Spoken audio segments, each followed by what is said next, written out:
Wednesday night. Welcome to Deep in the Plus. This is the show where we go deep into the Disney Plus catalog and we find a movie or a TV show to talk about. And thank you guys so much for being with us. We appreciate it. Business out of the way. Please make sure that you subscribe to WDWNT TV for more great content and give us a thumbs up as it helps people to find us. Tonight we're talking about Muppets Most Wanted. I'm number 2. He's number 1. It's Patrick Hackett. Thank you. Hello, Robert. Say it. Say it. Muppets. It's so good. So we're going to be talking about... Shush, shush, shush. You just hold your horses for a minute. We're going to be talking about the Muppets Most Wanted, which was the last theater movie for the Muppets.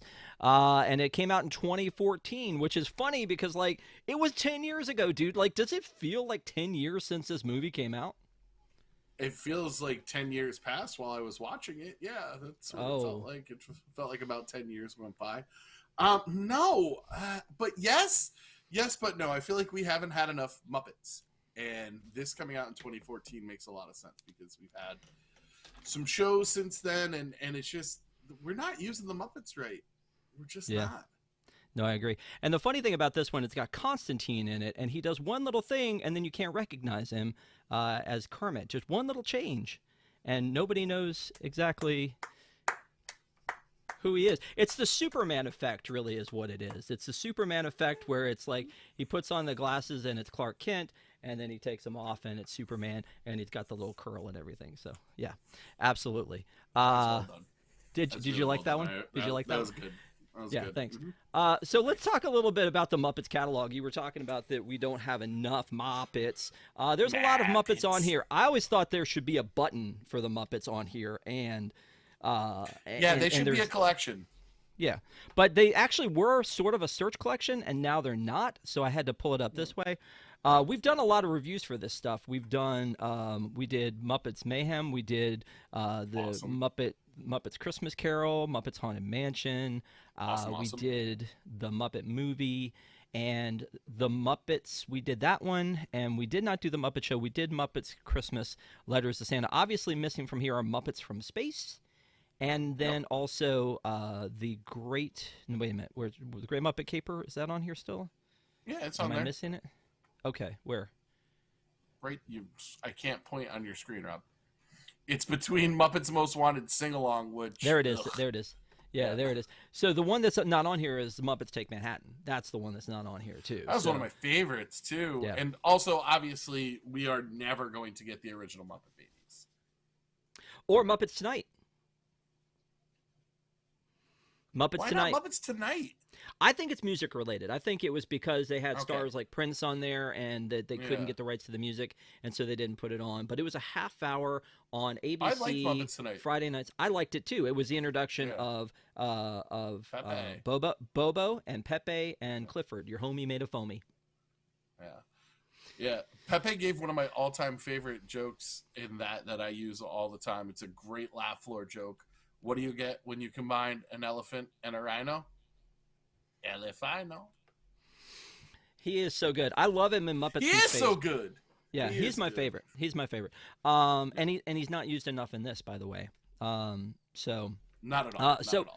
So it's funny that in this one, this is again Muppets Most Wanted. It came out in 2014. The Muppets kind of got a reboot in 2011 with Jason Segall. Amy Adams did a movie called The Muppets, and it was sort of like a renaissance for the Muppets. And in that, there was a lot of cool music. A lot of it Jason Segall had a hand in, and that one was like, okay, all right, this is good. This is a good Muppet movie. They brought the Muppets back together. When this movie starts, The Muppets Most Wanted, we see a fake Amy Adams and... Why are you already... It made me angry from Jump Street. When you're a bad movie, because we can get that out of the way, this is a bad movie. When you're a bad movie, do not start your movie of reminding me of something better than you. You know, it's like Freddy Got Fingered didn't start with clips of Citizen Kane. It's just don't do it. Don't remind people that, especially in streaming, when I look at something, I'm like, well, I could be watching the Muppets instead of the Muppets. Yeah.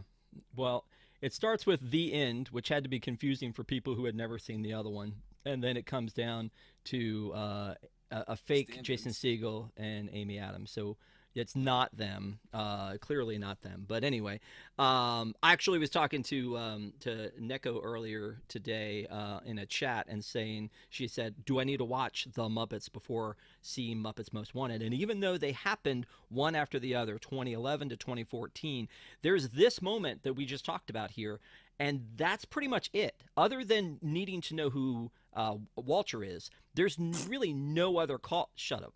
There's no other call to the original or to the 2011 movie that you need to know. I mean, it pretty much stands alone, Well, other than the confusing opening. and it takes out everything that that movie did. That was supposed to feel like real life. That was supposed to feel like Jason Segel's character and Walter were adopted brothers, and that this was a real life search for. Oh God, I hate his face. Um, Real life search for the Muppets to bring them back, to make them come back and do the show and the movie, and to make that a movie really just ruined that film. Yeah, God, Muppets. Muppets. Uh, okay, so then here's the thing. With this movie, you have a lot of music. Some of it, upon like rewatching it, I actually enjoyed the music Not in bad rewatching music, it. yeah. I will tell you that after the 2011 Muppets, I was stoked. I was like, they're back. Yep. We got a good movie. It was well Yep. done, well put together. Mm-hmm. We're back. And then the 2014 one, I watched it in the theater, saw it in the theater, and was a little disappointed. But Mm-hmm. but 10 years later, didn't remember why. And so I went back and looked at it. It was 10 years. You agreed to do this. You agreed to do this. Don't ever forget that. And No, I know. I actually called this one out. Anytime the Muppets come up, I'm gonna jump at the opportunity because it's so much of what raised me and Yeah. shaped who I am and my sense of humor and my sense of like kindness and caring. The Muppets and Sesame Street and Jim Henson, man, he's so important to this elder millennial generation and probably others. You know, you're a Gen Xer because you're old as anything. Sure. Yeah. Thanks. Yeah. Is that why you always say Waka Waka? I didn't know. That is so cool to know. It's like No, your I'm origin actually a story. big fan of the rapper Waka Flocka. Okay. You get it confused. Yeah, I do get it confused. But what I was going to say was, so I hadn't watched it, I don't think, since seeing it in the theater when it came out. And maybe I watched it one more time. I don't think so. Normally it would be, they had like, the way that movies worked is that they would come out in the theater and then they would come out on DVD, and I would go to the theater and see it. I would buy it on DVD if it was something that I had a mild interest in again, and then I would watch it again then. Without there being DVD as strong as there has been in the past. I mean, it's pretty much an outdated format, Blu-ray, DVD, gone. It's all about streaming now. We kind of wait for the stream. You can buy the digital version if you need to see it now, but pretty much that's how that works. So Buy physical media. I don't think people, please buy physical media. Yeah, I was the biggest proponent, and I don't buy it hardly at all anymore. And this is something I know, that neither I do need. I, but we should. So anyway, my point is that I don't think I rewatched it after that because I don't think I bought this one. And so when I'm going back through and thinking, why did I not like this? This has all the hallmark elements of a good Muppet movie. They do the meta talking to the camera. They do the little adult humor on the side jokes. They have all of the characters in it. They have all of the cameos. There's a ton of cameos, and we'll talk about that in a little bit. Yep, and you've got star-studded. the human characters. There's usually 1 to 3. We have 3 in this one that are, they're not. There are cameos, and then there are the ones that are like the stars. And so in this one, it's Tina Fey, and it's Ricky Gervais and Ty Burrell. Those are your 3 stars that are. Danny Trejo. He's not a cameo. I feel like he's more of a cameo. He's playing himself, so I don't know. It's interesting. And so Hornswoggle from the WWE, which kept throwing me off. But if you throw in people like from the prison, then you got Jermaine Clement, who I don't think was in the credits, by the way. Jermaine Clement and Ray Liotta, which was probably one of his last things he did, and Danny Trejo. So, so you've got all of those elements, and then, like I said, the music kind of hits some of it. It's okay. I mean, It's okay. Yeah, some of it's it. not Man or Muppet. Man or Muppet from the first movie is great. So the one thing is, okay. So anyway, all the Hallmark elements are there. I love Hallmark ornaments. What too, about by the way. Hallmark ornaments? If you want to buy me some, that would be great. If all the Hallmark elements of a Muppet movie are here, and it seems like it should work. So we'll talk about why it maybe didn't as we go along. But one of the things I want to kind of call out is there's this kind of meta, we're doing a sequel song that they break out. That was like very almost upsetting, yes. almost instantly. It was upsetting? Why was it upsetting, man? Why? Because I told you it ruined the previous movie, because that movie is not supposed to be a movie. That movie is. You want to talk about rules? You're the big proponent of rules. That movie is not supposed to be a movie. That is supposed to be something you've experienced. It's not fake. It's supposed to be authentic and real. And this movie being a sequel to a meta sequel to that movie and breaking the fourth wall, and I don't know, man. They could have done so much better. But by the way, what's this? Footlight Brigade, right? Or Starlight Parade. Like that. Footlight Parade. Footlight Parade. Starlight Brigade. Busby Berkeley's Footlight Parade. Yeah. It's in the great movie, right, folks? Go. Oh. What's that? Oops. Hello. So anyway, it uses kind of the same logo with the Kermit M, and it's supposed to be a sequel to the last one in a way. But in that song, Dr. Bunsen Honeydew, I believe, says it's actually the 7th sequel to the original. Yeah. And so then I'm like going, okay, which ones are they talking about? Because again, you're not talking about Muppets Wizard of Oz, which was a movie, which was on ABC, but it wasn't. It was like a Wonderful World of Disney movie. It wasn't a theater movie. Here's how I break it down. You're not talking about Muppets in Space, Muppets Treasure Island, Muppets Christmas Carol. Those aren't the movies, but I guess he might be counting those.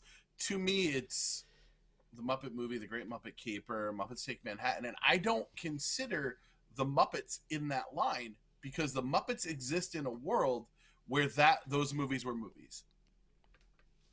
That's what I'm saying. So now to bring it back into a world where the Muppets was a movie, I don't know. If you can't tell, I really got hung up on this, and it probably dampened any sort of enjoyment I would have of the film. Okay, so I've figured this out, is that the first movie, which was the Muppet movie, does not count because it's seventh. This is the 7th sequel from the original. Hang with me, folks. Okay. So that's the first one, and then you've got Muppets Take Manhattan is the first, Great Muppet Caper, or vice versa. I can't remember which. And then Muppets from Space, A Muppet Christmas Carol, and the Muppet Treasure Island, and the Muppets with Jason Segall. That's your 6, which makes this the 7th. Yeah, 7. Yeah, the 7th sequel. Anyway, it's a thing, and so I do think that's funny that he calls that out, because again, it made me stop and go, wait a minute, which ones are we missing here? Because I feel like there's been more. Because there's that Muppets Letters to Santa was actually an NBC special, so that didn't count. The Muppets Wizard of Oz, which also isn't on Disney Plus, which was weird to me because it was an ABC thing, but I've read that it looks like it's because they sing. We're off to see the wizard, and that can't be. That's the thing that MGM isn't going to let go of, and et cetera, et cetera. So let's get into the movie. So the basic gist of this one is, now that the Muppets have come back, that was what the whole first movie was supposed to be about. It was Jason Segall and his brother Walter, and Walter finding his place in this world, and Jason Segal's journey to find out that what really mattered to him, and then. They get together in the end, but it's all about saving the Muppets because that's what Walter wants, and Jason Segall wants to help him. And so, there's a bad guy in that one who's trying to take the theater. It seems like they're always like, that's always a ticking clock, is they've got to get all the money by midnight or they're going to lose the theater or whatever. So they get that and they have this huge celebration. And then at the very end of that is this movie. And it starts off, and they're like, well, now what? And so here enter Ricky Gervais as Dominic Bad Guy. Okay, so as sarcastic a person as Ricky Gervais seems to be, the fact that he did this movie seems very uncharacteristic for him. No, I don't know. I you would have had seem a so much better time. exhausted. We're just starting. You seem so exhausted. Yeah, we've been talking about this for 15 minutes, and we're in like the second scene, and this movie doesn't deserve this much attention. If it was literally any actor other than Ricky Gervais, I probably would have enjoyed it more. His appearance is just distracting. The smug face of his. Yeah. Hey, Well, love so Sweetums. yeah. So they get on a they get together and they're on a Yep. train. Um, Mm-hmm. yeah, they They sure are. are. They're going on a world tour because Dominic Bad Guy wants to do that. That's where we're also introduced to Constantine a little bit, where Constantine is the world's most dangerous frog, and he looks exactly like Kermit, except for a little mole on his face. He looks exactly like Kermit. There's other differences. Nobody has The put this frill. together before, though. See, that's the thing. Remember, we were talking about Herbie, and I was like, wait a minute. They're bashing Herbie. They're like, oh, that stupid car, blah, blah, blah. But yet he's supposed to be world famous for having won all of these, like, races. Mm-hmm. So why wouldn't people believe that? The same thing here. It's like Kermit the Frog is worldwide known, even in this And world. if And so is he the world's really most was dangerous frog. that good of a bad guy, he would have been exploiting this from Jump Street and would have done something to remove that atrocious accent. Muppets. Muppets. Muppets. Yeah, That's I what this guess whole so. episode's going to be. I'm just going to. Bad frog. Yeah. So what Dominic Bad Guy is doing is he's trying to wedge between Kermit and the rest of the. You're not even gonna say it. I was setting you up for Muppets. Anyway, Oh, you he's were trying to. setting me up for the No, it's fine. Muppets. It's Yeah, fine. no. It's over. You missed I it. thought So it he's dropped. trying I was to. like, oh God, what just happened? He's trying to drive a wedge, and he does so very well. Where he's like, oh, here's all these great things, and Kermit's like, I'm not really sure we should do that. He's like, here's this better place we're going to be playing, and all this, and just stick with me. And they're like, oh, we love Dominic, and Kermit's like, no, you can't have a indoor running of the bulls, and you can't have a 3-hour Celine Dion medley, and you can't do all these other things. And Dominic's like, sure you can. I'll let you do whatever you want. Then the bit where he's like, driving a wedge between them, and then Kermit's all like distraught, and he says, "Perhaps you should take a walk in the fog." And he's like, "What?" And he says, "Yeah, and just along just Over by this abandoned canal. yeah, this empty abandoned canal." And that to me was It funny. was really Dude. funny. That was a good really joke. funny. That was a good bit. Yeah, No, you it know was what a you good need? A joke. walk in the fog. Yeah. So yeah, but then there's a museum next door to where they are, and there's a plot. There's a heist, which they make fun of the Great Muppet Caper in this by saying something about like heist movies. And it's like How dare that's you happened stand where already. they stood. Exactly we've already done a heist movie. It's already happened. So anyway, as we go All along, right, we've missed something here Go about ahead. Constantine. Talk to me. Why is Constantine so good at martial arts and parkour? And why did I have to see that? That's it. He's very good at martial arts and parkour. He's parkouring all around parkour, and then kicking and martial arting and. Okay. I Yeah. I mean, he's a bad guy. I feel like that was an important thing that I saw, like froggy feet more than I usually do, and He's the world's They most said they dangerous try to do- frog. everything practical, and that just felt impractical in those scenes. I don't know. I think I'm nitpicking. Let's keep going. Yeah, you probably are, but he's the world's most dangerous frog. I love winning a fist fight. Yeah, so Kermit gets lured to this area where he's basically fighting against the Constantine. meme. Yeah, exactly.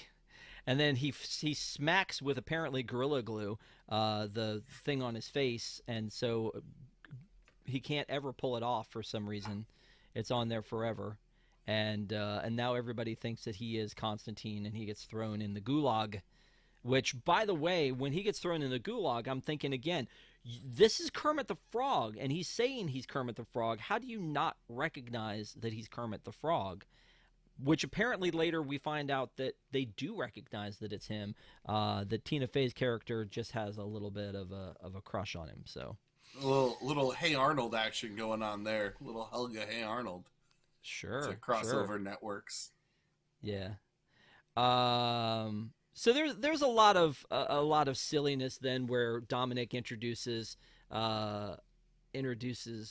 Constantine to the rest of the crew, and they're trying to like have a conversation with him, and he's of course not sounding like himself, and then Animal smells him out and decides that he's definitely the bad frog, but then no one does anything about that. Why? Animal's the best judge of character in all of the Muppets. I mean, we see it also with Mayhem. He in his sometimes infantile but very intuitive state knows what's going on and knows who the good and bad people are. You should always listen to Animal. Listen to your inner animal. Drum when you want to drum. Okay, yeah. I like Animal was one of my favorites until Attack Jack Black. What could go wrong? Yeah, he was one of my favorites until, of course, Pepe came along, and then I was a little bit more of a fan of Pepe. This is just the thing.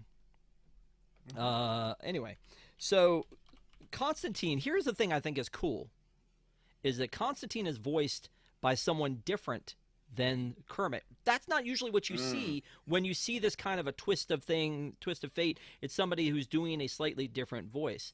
This was a different voice actor for Constantine than it was for Kermit, and I respect that. And do we want to get into what happened afterward with Steve Whitmire?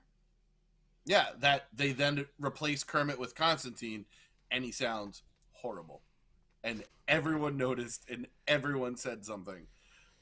He still doesn't sound quite like Kermit. I would much rather, I think Brian Henson do it. Yeah. Or bring Brian, Steve Whitmire you mean Jim back. Henson's son? Yeah. So Steve Whitmire was Kermit in this one, and Matt Vogel was Constantine, who then later became the voice of Kermit in some other things. There was a bit when Constantine is talking to all of the Muppets that, again, it's very meta, where he says, "Let's all have a heartwarming lesson about sharing or waiting your turn or the number 3." And I was like, that again was a very good bit. There are some very good jokes sprinkled throughout this. I mean, it's it's by a person who's a good writer, you know? It's not by the writer-director's James, I don't know if it's Bobin or Bobbin, but he helped out on the Muppets very favorite Flight of the Conchords, which is a very funny show. Well, and maybe that's why we see Jermaine Clement in this thing, is because he was one half of the Conchords. So that's the thing. I think it had all of the pieces in place there. And when I'm watching it and I saw Ricky Gervais, I was like, oh, I forgot Ricky Gervais was in this. Then Ty Burrell comes along, and I'm like, wow, I really forgot Ty Burrell was in this. Ty Burrell crushing this role with the force of a supernova. Ty Burrell and Sam Eagle should have a buddy cop movie. That should have been where this went. I will tell you that the whole like whose badge is bigger thing literally made my wife LOL. Like she was like I was like, are you snickering over there about this? the vacations really had me going. Oh, with him where he's like, oh, it's lunchtime. Oh, it's time for my vacation. Oh, it's nap time. Yeah. So interesting. Is it okay that Ty Burrell is making fun of the French in this way? Is that all right? Like we're okay with that? Okay. It's the French. All right. I also love the very small role that James McAvoy plays in this with delivering the biggest badge. Like he's the UPS guy. He's Professor Xavier, and he's the UPS guy in this. Like that's crazy. Yeah, and we get some Loki later on. Yes, exactly. But like it's such a minor thing with him bringing this in, and then there he is, and then he walks away, and it's like, really? So I gotta wonder, like, how do these cameos come to be? That's what I want to know. Is it these people are like always wanted to work with the Muppets? Here's what I have in my head, Patrick, and you tell me if you think this is right. I always picture like they got a guy standing at the edge of the studio, and he's waiting for people to walk by, and he sees Jim Parsons walk by. He's like, oh my gosh, Jim, can you do us a solid and come do this Man or a Muppets thing for me? That would be great. Or can you, Ross Lynch is like, oh, I'm a super fan. They're like, oh, well, come do this. Like, why? How does this come to be? It's crazy, right? I don't know if the studio calls or the director, who goes and does it, but there has to be a lot of people that when you tell them, here's a shot in a Muppet movie, they're going to do it. It's the Muppets, Yeah. And there's a lot of cameos in this, and there's a lot of Disney family people in it as well. It's part of who the Muppets are.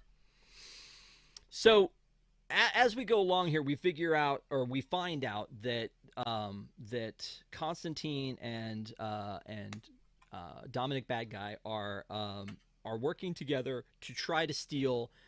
It's such a flimsy.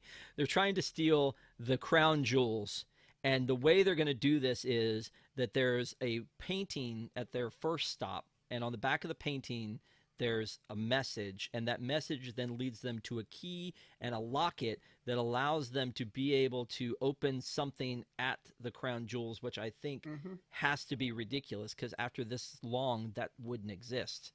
So you know what they should have really done? Stole the Declaration of Independence. Because it feels like national treasure. It absolutely feels like national treasure. Mm-hmm. Yeah. Somebody said we're glossing over one little bit with, we talked about Ty Burrell and Sam the Eagle. That's where the introduction of the lemur starts to happen, and that's actually a pretty good subplot that pays off.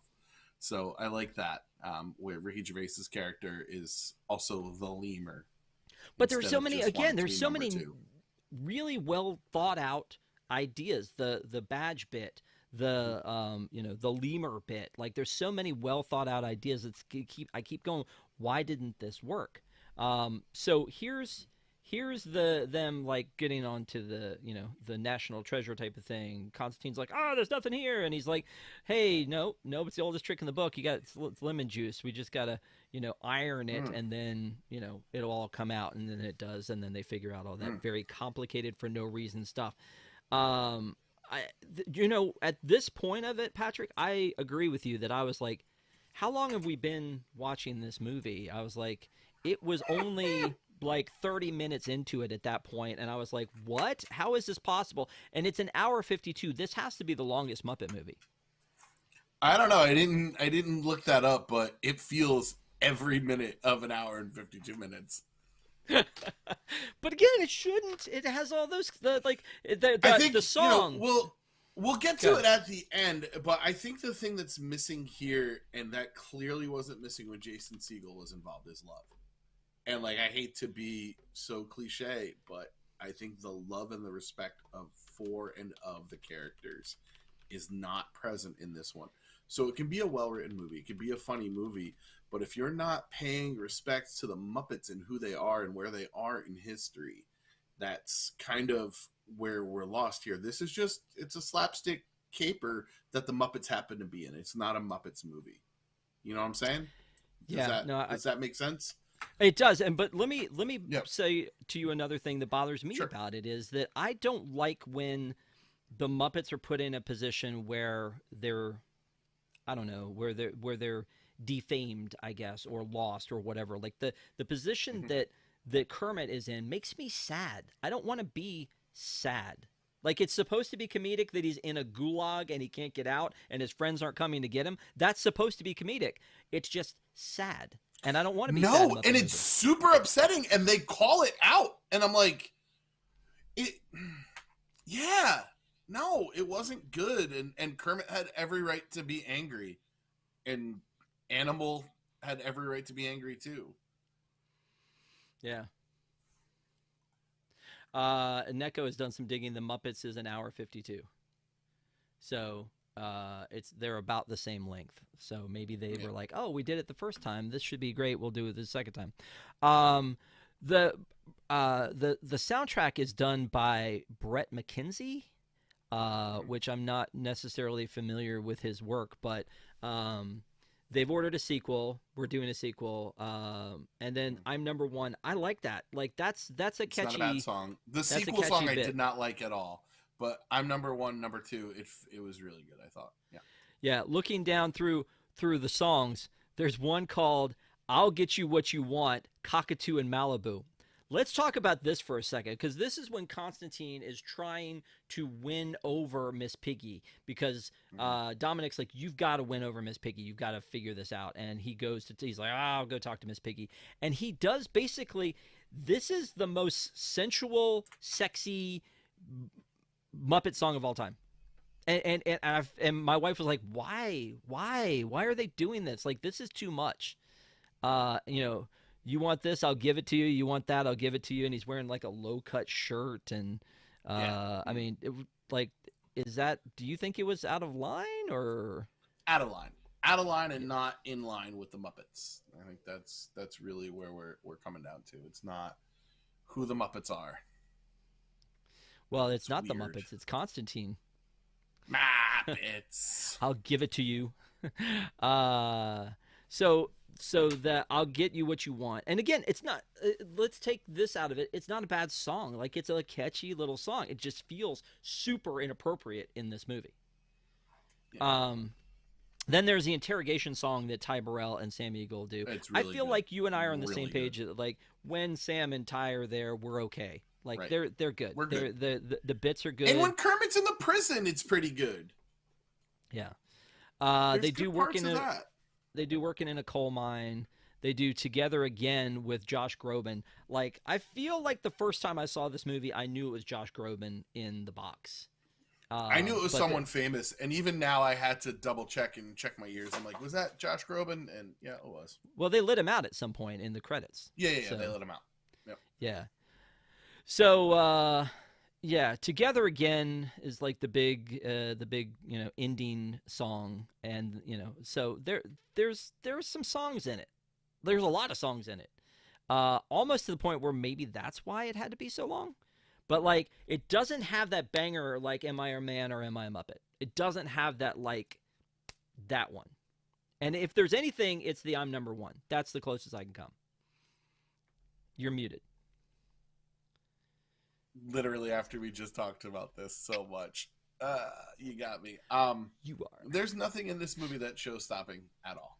There's nothing that's like a scene stealer, show-stopping, gotta watch kind of thing. So yeah. There's not really. So I see a lot of people in the chats talking about Jarrett said I like this movie, or likes this movie, but it was about 20 to 30 too long. I do not disagree. 30 minutes. Do you know what would make this better? If this was a subplot of a Muppet TV show. Explain. I think that I think if we had like watched Constantine get ready to replace Kermit, and we weren't thrown into a world where we're supposed to know who Constantine, the most dangerous frog in the world, is, and like it was always backstage or in the sewers or something, planning and plotting, and did a switcheroo. I think that might be something a little more interesting. If this was like a B plot of a Muppets TV show, it might have been able to work a little bit better. It might have had some time to breathe and build the characters and answer some of the questions where we're not able to right now. Yeah. Okay. All right. So we're about halfway through. I want to thank everybody for watching, and I want to I want to make sure that everybody gives us a thumbs up if they haven't already. But I want to take this opportunity to ask my good friend Patrick a little bit of trivia. Are you not excited for trivia? You told me once if you weren't excited. You told me once if you weren't really into the movie that you paid more attention to the details. You're telling me you didn't like this movie and you had to suffer through it. So I'm just saying, I feel like you should know some of this stuff. I do not. It just. All right. So all right, let's go. Ty Burrell and Sam the Eagle get a call that there's something going on in Madrid. They get into Ty's tiny little car. This is tiny little Interpol car, and they drive to Madrid. How long did it take them to drive to Madrid? That is ridiculous. 2 hours, 3 hours, 4 hours, 5 hours. I don't know. 37 hours. Oh, God. He's like, we made it in just 37 hours. Yes, I hear that now. Yeah. So in the Gulag, and we'll talk about Tina Fey a little bit more because I feel like there's some things to be said there. But in the Gulag, Tina Fey is stop it. I'm watching 30 Rock right now, and so it was very like, oh my gosh, I forgot Tina Fey was in this. Rewatching 30 Rock. So I go in and I'm watching this, and she is trying to do a Gulag talent show, and she wants Kermit to help her with that. And so they have everybody audition with a song. What is that song? What musical is that song from? It is from Company? No. Cabaret? God, I'm in the right era. You are in the right era. I do know this. How many people does he need? How many boys? How many girls? I know. Oh, I was like, I know this, and I looked it up, and it's gone. Just gone. Chorus line. A chorus line. That's exactly correct. It's from A Chorus Line. They don't mention that, by the way. They don't mention that, by the way. But it's so long that they do that, and they do like every bit of it. God, I hope I get it. I hope I get it. Like all of that stuff. I'm a nerd when it comes to Disney, but I'm also a nerd when it comes to theater stuff. So I saw that. I was like, that would be a good question. There's this time where they show this little like almost like a James Bondish kind of a crawl at the bottom to show you where you are. It's like a type. You know what I'm talking about, right? And it's like, this is Madrid, this is London, this is wherever. For the one for London, the very first time they show it, they say, London, England, home of the crown jewels and what? The Tower of London. Nando's.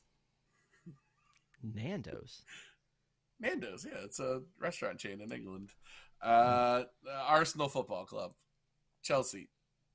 Help me out, Rob. This is when you were doing the 37 hours thing, and you were just like counting. Yeah, I got nothing, man. Town Fair Tire.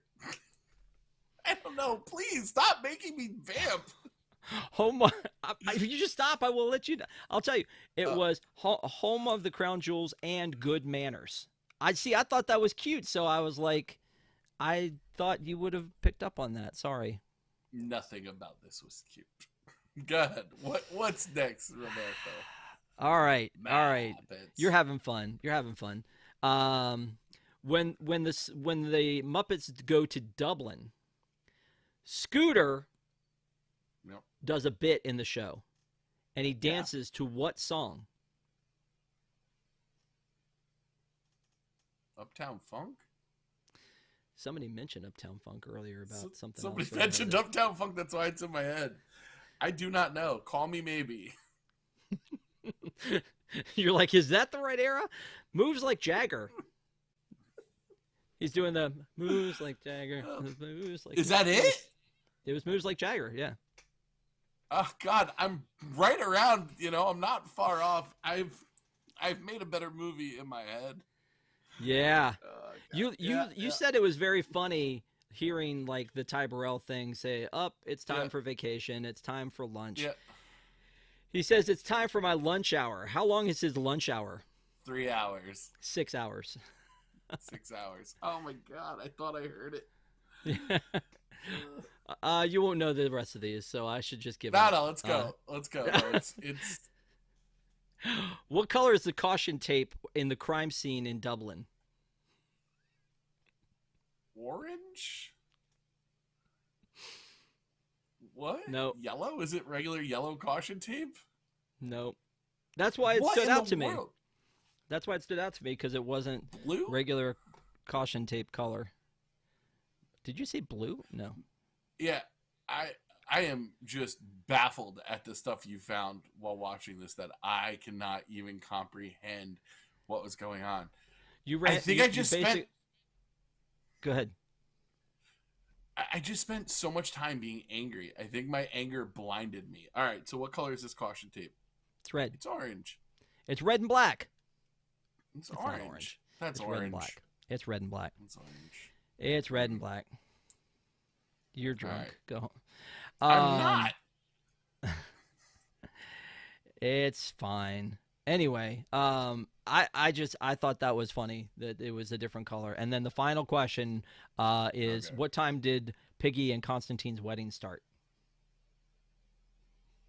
3:00. It was. It was a little early for a wedding. It was 3:00. It was 3:00. You got it. Yeah. Yes. Yep. Very well done. Very well done, sir. So it's fine. Thank you for doing that. Thanks for going along. I appreciate it. I always Ronald, enjoy it, even though I act like I don't. I like it better when I know the answers, but it makes me like, what was I watching? I was paying attention.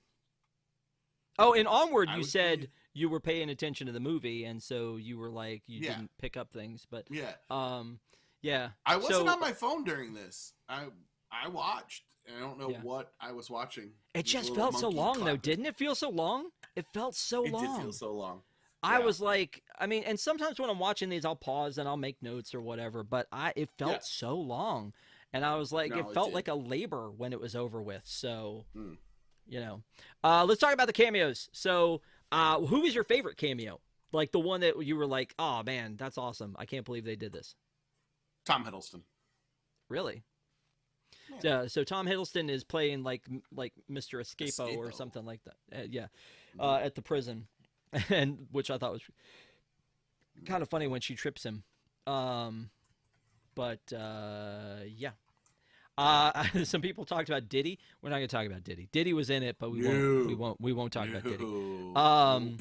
I actually liked the bit where they're like, we don't know at the beginning when they're in the prison, and again, Tina Fey I think did an interesting job with this one. I don't think she was bad. She You worked think with she was a bad? vocal coach. I think she did a good job because she wasn't Tina Fey in this one. She was actually acting in this one, and I felt like She 'Cause most was of the time looking she's for just moose playing and herself. squirrel. okay.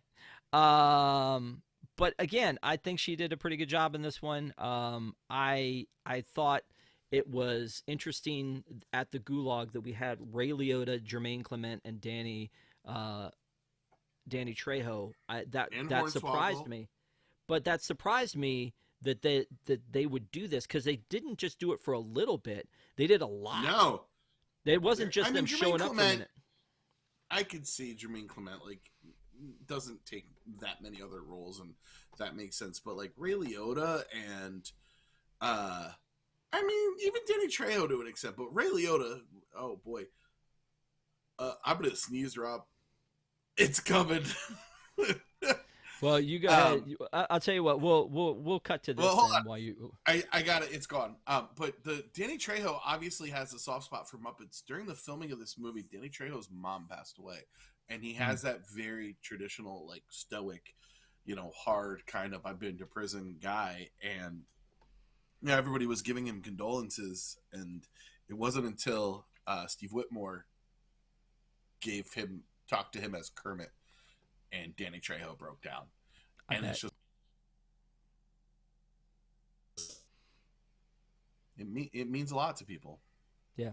So here's that scene with them before in the prison where they're trying. Here's Jermaine Clement in the front and Ray Liotta to the side, and Danny Trejo's on the other side there. But at this point, like I didn't remember. Like I heard them say Big Papa, and that's I think Ray Liotta's character. Yes. And so I didn't hear what Danny Trejo's name was. And there's a scene where she's going, "Good night, Good night, Big Papa. Danny Good night." Trejo. Good night, Danny Trejo. So good. Like that was so good. I loved that. It was bit. really good. Yeah. Yeah. You can't go wrong with Danny Trejo in something, right? I mean, Really he's can't. he's good. I like Jermaine Clement though as well. I think he's good. As Prison King. Yeah, I liked all of the bits where he was trying to escape and she's like, "Nope, it's been done." Oh, Nope, that was that's funny been done." too. Yeah. Again, a lot of little pieces, buddy. A lot of little pieces. It's like it doesn't seem to make sense. There's a bit where Walter's laying in bed and he's got like a Kermit the Frog watch on. I think that's kind of cool. But it's at this point, so Kermit's been in the gulag. Constantine's been doing his thing. The bad guy and Constantine have been doing their thing to get the locket and the key to get in to break into the crown jewels. And then we have this subplot where for some reason we don't know of yet is Constantine's going to marry Piggy and she's falling for it. And so Walter starts to suspect something when every venue that they go to is sold out and they have great reviews no matter how bad the show is. Like that's his tell. Not anything that had to do with Constantine, really, but the fact that like he thinks that Dominic is up to something because the shows sell out and everybody loves them. Like if it was a smarter, better movie, it's a commentary on Hollywood and how everybody wants their creative control no matter what the cost is and these passion projects, whatever. But it's not a better movie, so it's just not making that commentary. It's just the way to tip things off. I think it is very Hollywood how they quickly forget their friend Kermit, though, and just go with the yes man. Yeah. I did think it was interesting the subway placement where Fozzie's eating Subway and then he spills it on there and he's like, oh, it's Kermit, and then he's like wiping it off and it's like, oh no, it's Constantine. But it, like the Subway placement, they must have gotten some money for that because why else is he eating a Subway sandwich in London with guacamole sauce or whatever that is? Yeah, the notorious Subway in London. Yeah, the one that everybody always talks about. But it's that thing that's a bit too that's kind of funny. The whole like cover it up and it's Kermit and uncover it and it's Constantine and they keep going back and doing it. I mean, it's a little funny, not great, but no, yes, not it's hilarious. Very it's very Muppets and yeah, exactly. So he's like, oh, that's Kermit, and it's like, Constantine. Yeah. So then they start to put it all together, and it's Walter and Animal and Fozzie put it all together, and then Constantine's onto them, and then they have to try to break out and find Kermit. Why do they know that Kermit's in the gulag? I don't know. When did Constantine get the iron jaws like from James Bond? When did that happen? Did he have them the whole time? No, he falls over and somehow gets up with them on. I don't really. Yeah, it didn't I make don't know any how sense. they figured out he was in the. Maybe they saw that Constantine. That article that Fozzie had, it says that Constantine was arrested and put in the gulag. I do believe so. That's not a glaring plot hole, I believe. But yeah, because they go off to try to find him, and they go through the desert and winter, and the desert and winter, and finally they find their way to the gulag. Should have just traveled by map. That's the best way. And during this whole time, then we find out that Tina Fey's character has a huge crush on Kermit the Frog. So clearly she knew it was Kermit the entire time. She just wants to keep him close by. I love the Kermit, like, nesting dolls and things like that. I like the Kermit as a Jedi up there. I wonder if that's a real figure that... It's all good. So anyway, I love the bit where Ricky Gervais walks in and Constantine is knitting and he's like, "Oh no, what's wrong?" You only knit when you're sad. It's a problem. Yeah. So again, fast forward a little bit. Let's jump back. I want to talk real quick about the rest of these cameos because there were a lot of them. Ross Lynch from R5 and Teen Beach Movie. Yeah, you're right. And then also. What was that TV show he was on with the two of them? Oh yeah. I don't remember the name. A beachy one. Austin and Ally. Austin and Ally. Yep, there you go. Rob Corddry is in the very beginning. He's playing like the assistant director. That's a rap. You've got Tony Bennett, Lady Gaga, Christoph Waltz. Tony Bennett's last role. James McAvoy, Ray Liotta, Jermaine Clement, Danny Aiello, Selma Hayek. Did he? Celine Dion played a big part in this, and in the credits, it lists her as Piggy's fairy godmother. Yeah, I thought that was awesome. That's not clear to me in the movie it's not. That's a thing. It's not. Chloe Grace Moretz, who I love in anything she does. She is great in Yep. 30 Rock as Jack's nemesis. Stanley Tucci for just like a random in A the quick second, I had to figure out who right. that was. I'm like, that face looks so familiar. Yep. And it's Stanley Tucci. Tom Hiddleston, Usher, as enlisted as Usher Usher. Raymond, and Usher is playing an usher, which I thought was at the wedding. That Franklin, whole bit I didn't like. It was oddly racist. With the whole "whose side do you think I'm on?" I was like, "Oh, this isn't Oh great. yeah, and he's like the pig, and he's like the frog by marriage. Franklin Jella plays the minister. Zach Galifianakis is reprising his role as Hobo Joe or whatever it was from the last movie. Toby Jones, great actor, and Dobby. Josh Groban was in the box, so yeah. You're missing and again, one. probably Saoirse Ronan.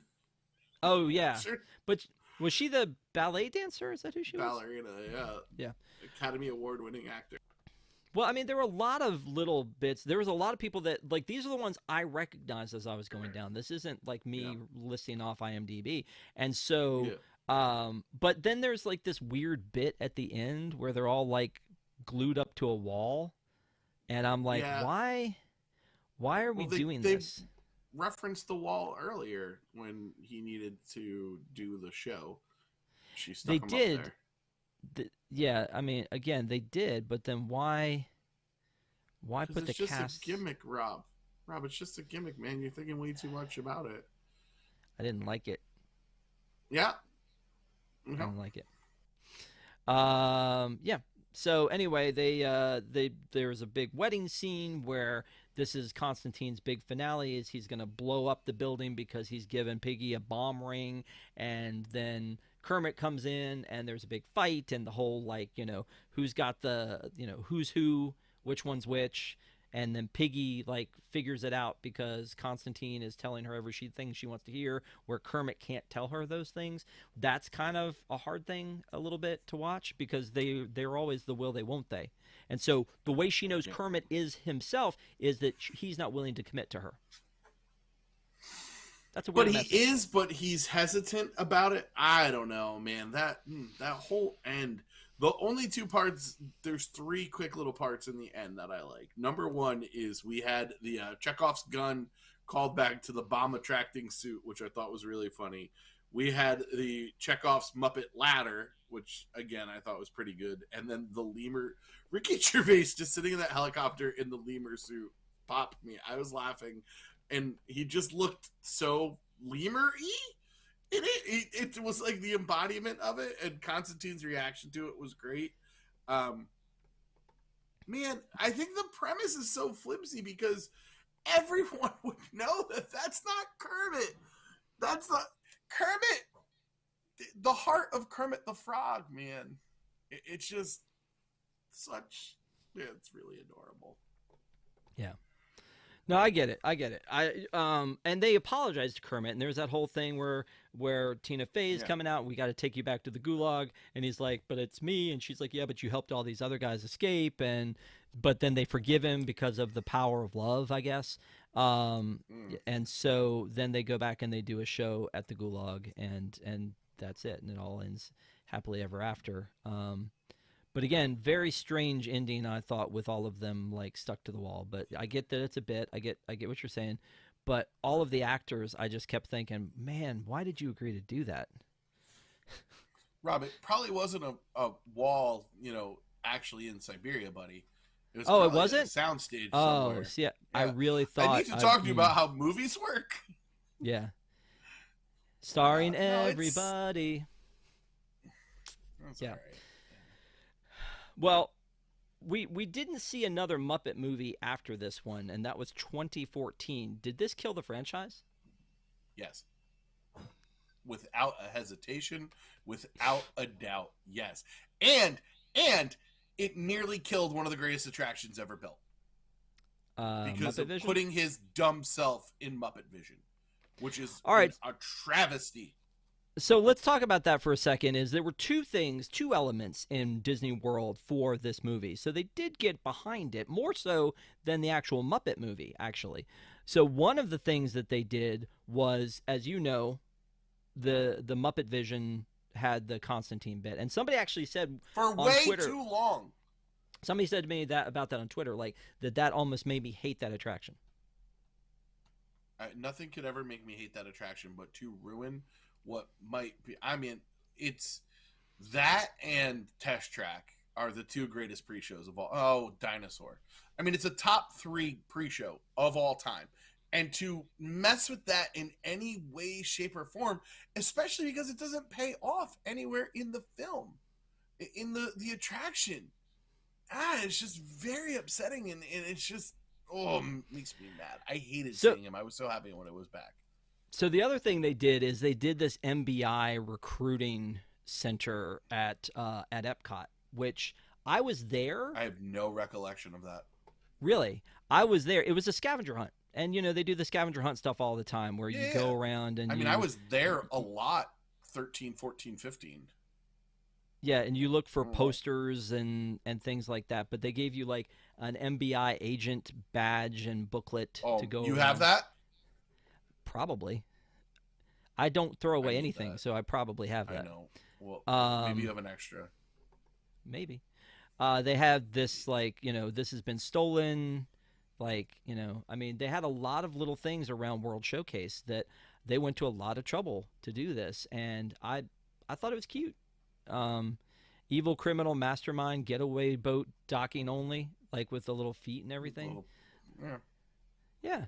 So there were a lot of little, like, it's just like the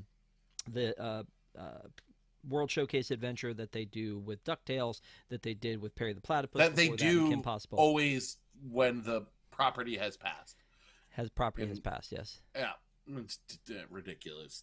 Yeah, it was a fun little thing though. But again, I get what you're saying. This one only lasted a little while, whereas the one that they left in Muppet Vision stayed there 6-7 years. It seemed like a long time. I don't think it was 6-7 years, but it was way 4, way 5. too long. Yeah, way too long. So the only other thing that they've really done since then is they did Muppets Now when Disney Plus started, and I didn't love Muppets Now. It was all the Swedish Chef cooking was really great. And then they did Muppets Mayhem, which we reviewed. Alicia and I reviewed. I liked that show. I thought it was well done. It was 10 episodes. Loved it. And as a matter of fact, it won a freaking Emmy. Like it won an Emmy for like best children's show. And here's Jeff Yorks with the Emmy. And Can I tell you how aggravating it was to watch them rave about their show that won an Emmy that they had just canceled? Like, I don't think I've been more mad at promotion since they failed to properly promote John Carter. Yeah. I love the Muppets. I don't know I can't put my finger on it, but I love that it's also a piece of the Disney machine that's a little bit different. You have superheroes, you have Star Wars, you have animation, you have computer animation and the 2D animation, and you have the live action and the family stuff, and Muppets. Muppets make it different. Muppets make it fun. And when they do things like the Muppets at the great moments in history, that's great. And the fact that we still have Muppet Vision is great. But I feel like they need to be doing something better. It feels like this one property that should do more. Yes. It should have more, and it just doesn't. And so that's when I watch a movie like this and I go, what was missing? Because what was missing, again, it had all the hallmark elements. Got to be careful with that one. Of a successful Muppet movie, and very similar to the one that preceded it. Very similar to music and a journey and all that kind of stuff. But yet there was something missing, and you think it's heart. I think it's heart. Do you know what I feel like this should have been called? Muppets 2: The Quest for More Money. It's really what it feels like. It's Muppets in name only. It is not. It doesn't feel like a Muppet property. It has bits and pieces here and there. I mean, they did do stuff with it, and then they immediately cut it short. We had great moments. Is one of the best things that they've done in a really long time, and just let it go by the wayside for no reason. But when they brought it back, not accidentally, but when they brought it back in a cheaper form for Christmas, I was like, okay, I mean, it wasn't the voices, but they had them, going through the windows. And I'm like, this is better than nothing. Like, give me Always. more of that. Yeah. I still think Muppets Hall of Presidents is the way to go. Oh my God, that would be great. They did a Muppets presentation at Destination D23 in September of last year, where the Muppets came out on stage and they talked about different things. And I was like, this is good, but like, give me more Muppets. I feel like that needs to be a thing. It doesn't seem like it's on the roadmap, though. All the things we've seen doesn't seem like it's on the roadmap. Let's talk about things that are cheap, right? Muppets a property that you own. And then there's everything that is in the public domain. Why are they not doing this? It could be episodic. It could be shorts. It could be lots of different things. You have this property that you own that you're getting no value from and just letting sit on the shelf. And when you start to do stuff with it, you don't give it enough time to really, truly breathe. Man, I would kill for a Muppet Sherlock Holmes. I would love to see Muppet Steamboat Willie. The time that the Muppets are the best, and this goes around the internet all the time, it is either when the actor who is acting with the Muppets takes them completely seriously, or the actor who's acting with the Muppets acts as a Muppet. So, there's Tim Roth, and then there's, oh my God, why can't I remember who is Ebenezer in Christmas Carol? Michael Caine. Michael Caine. There it goes. Yeah, Michael Caine. And there's no reason that we shouldn't be doing stuff like this. There's so many people that would jump at the opportunity to work with the Muppets. I really think they need to figure something out. I would love to see them more in the parks. Why did we open a stand in their area and not have it Muppet themed? Why is it vaguely Radiator Springs Racers-ish? Man, yeah, it's your property. Why are you not developing it? If we're all about IP, yeah. Well, I mean, and it's that whole area's been homogenized. Like even Rizzo's is not what it should be because it's like a very low key throw to the Muppets. It's not as great as it should be. Even despite the food, which I like the pizza there, I'm fine with it. But when you go into that place, it doesn't feel Muppety, and I wanted it to feel Muppety. And you take that area is not. I mean, you've kind of homogenized the front of that building that used to have the balloon and all that fun stuff with it. And you're right, like it seems like they're just phasing it out when they could just open it up a little bit more. And as I was prepping it to come on for the show, I honestly think that Muppet Vision should be like a national historic landmark. I understand that the parks are not museums. I get that. I know that Walt always wanted to keep moving forward and he wanted to plus stuff, but that is the last thing Jim Henson ever gave us. And it needs to be preserved. Yep. I like that the attraction got some love. And it just seems like they can't get the Muppets right, and when they do, they don't follow up. Like Muppets Haunted Mansion is a borderline masterpiece. It's amazing. I was going to mention Muppets Haunted Mansion because we were talking about this project was the last theater movie, but the Haunted Mansion was excellent. I loved the Muppets Haunted Mansion. We did a review of it. You guys can go check it out, deepintheplus.com, and search for the Haunted Mansion, Muppets Haunted Mansion. But yeah, I agree. So now we come to the part. Right, but let me show you this first because you had this is dumb, and I get what you're saying. Green screened. Yeah, and I get really badly green screened. Yeah, but you're telling actors like Selma Hayek stand like this and sing and and yeah, they're not all together obviously, but it's one of those things where I look at it and I feel bad for people like Frank Langella. Why did Rob, you make him do this? They're usually pretty well compensated, and they had a strike to get better compensated, so they're doing okay. I appreciate that you look out for the Hollywood elite, and okay, that's really kind of you. Yep. All right. So before Ross Lynch is fine, Rob. Oh, he's coming in concert. He and Rocky Lynch are touring together. So if you're looking for some R5, there are two of them. Two of the five are touring. I'm just telling you, he's out there. If he did a Teen Beach concert series, I would be there in a minute. Yeah, you just want to see Jordan Fisher. So let me just let's wrap this up, and we're going to give final thoughts in a second. But I want to say thank you to our WIGS members, our WDWNT Interglobe Society. Thank you guys so much for joining us, for being part of the family, for hanging out with us, our ridiculousness about talking about things. We hope that you will come and join us again. Park Center is back this Sunday at 9 p.m., and we have a special guest coming, an old school favorite is coming back, and it's not going to be Patrick, unfortunately, because he's going to be in Disney World. You told me you wouldn't do this live from Disney World, but I will never ever do that live unless I'm at the studio for a show. I'm not going to come. I wanted to do Around the Hub live from the Hub, but that's long since passed. I did it live from the bar inside of Boardwalk once when I was there, and Ben was not happy with me because the reception was not great. But we're going to have a special guest. Please tune in to Park Center this week, and then coming up on Deep in the Plus, we did X-Men last week. Stephanie and I did X-Men 2000, the original movie. I could be here Wednesday. Then Wish, I get it. Then we did Muppets Most Wanted tonight. Disney's Wish is next Wednesday night, and then the week after that, the crew that got together for Cinderella said, let's get together again and do the Brandy Whitney Houston version, the Rodgers and Hammerstein Cinderella. We're going to do that on the 17th, and then Maleko's coming back, my good friend from Hawaii, to talk about the cat from outer space, because last time he talked about that darn cat. You can check out, we've had over 200 reviews on Deep in the Plus. Check out deepintheplus.com. We've talked about a bunch of stuff, but there's still much yet to come. We haven't finished the Muppets or Pixar or the animation. There's still a lot we can do. Let us know in the comments below what things you think we should be reviewing down the road. But now is the time. Here it is, Patrick Hackett. This is it. This is the thing that no one who has been in the chat will be surprised about in the least.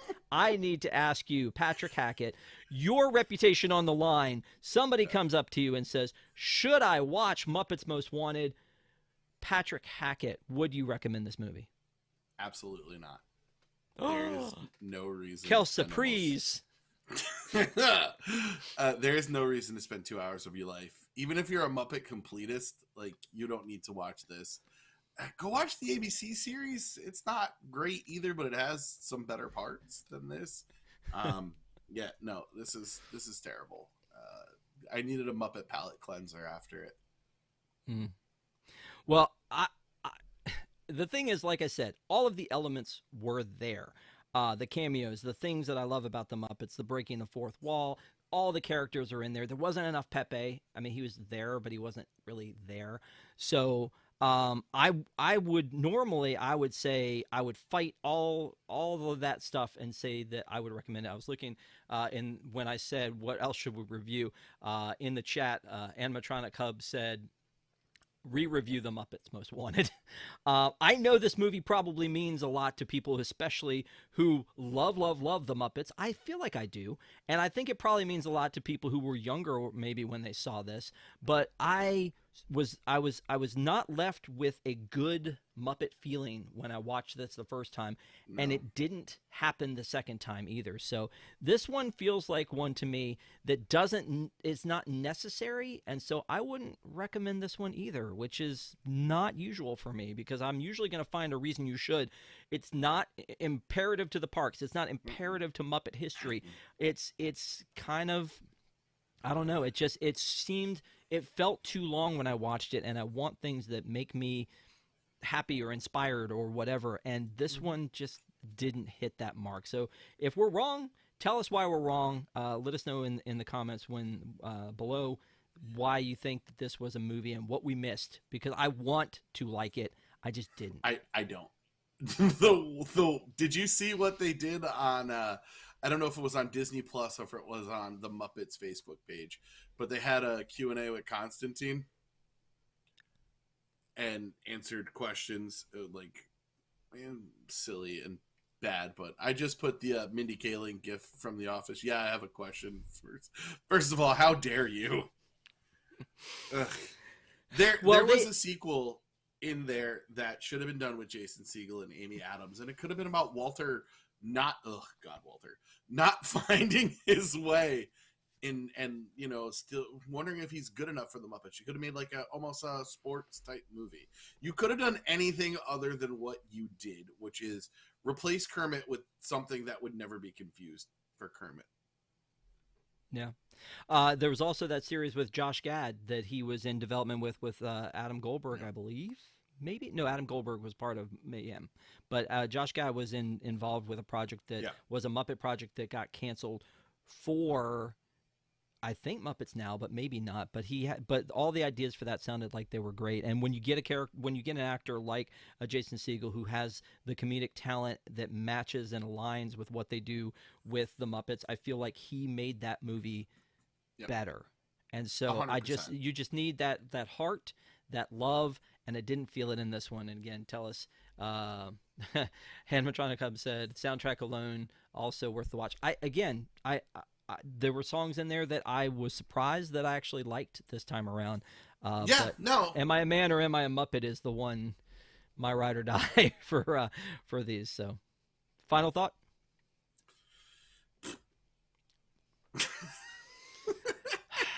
Well, my friend, have fun at Walt Disney World, and I will. And go visit the Muppets. See me, no, you didn't.